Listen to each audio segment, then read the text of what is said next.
Hello and welcome to the newsroom. I am Fidalia Aguncha. A second batch of Nigerians affected in the recent xenophobic crisis in South Africa will be repatriated home today. The returnees, numbering over 300, are scheduled to depart South Africa by 12 noon, which is any moment from now. They are expected to arrive Nigeria at about 5 p.m. The first batch of 187 people were repatriated last Wednesday. President Muhammadu Buhari has directed the Attorney General of the Federation, Abubakar Malami, to take over activities of the Presidential Investigation Panel for the Recovery of Public Property (SPIP).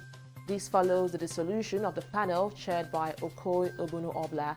The directive is coming weeks after the Independent Corrupt Practices and Offences Commission (ICPC) launched an investigation into alleged corrupt practices by the panel.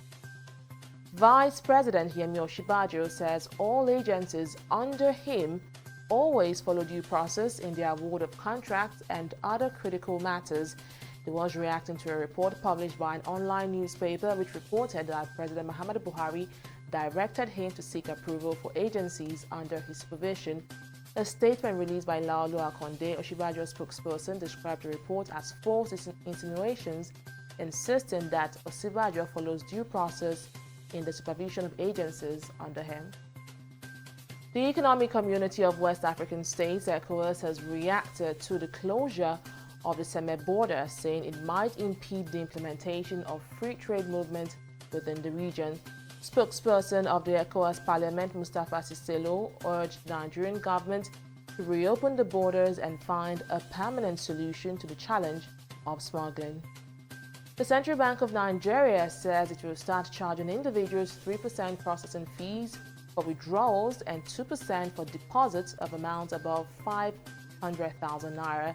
The directive takes effect from Wednesday, September 18. Similarly, corporate accounts will attract 5% processing fee for withdrawals and 3% processing fee for lodgement of amounts above 3 million naira. The charges are aimed at encouraging the Apex Bank's cashless policy. Britain's Supreme Court will continue hearing legal argument from the government and its opponents on the legality of Prime Minister Boris Johnson's decision to suspend Parliament. Campaigners are criticizing the Prime Minister's move, saying the suspension had been done to silence MPs ahead of Brexit and was an unlawful abuse of power. The hearing, which started on Tuesday, will last for 3 days. Nigeria's Golden Eaglet is set to depart Abuja for the Under-17 World Cup preparatory tournament in Istanbul, Turkey. The Eaglet will face their host Turkey, Senegal and Guatemala in Group 1. The competition is set to begin on September 20 and end on September 28. Well, that's the latest from the newsroom. Many thanks for watching. Bye for now.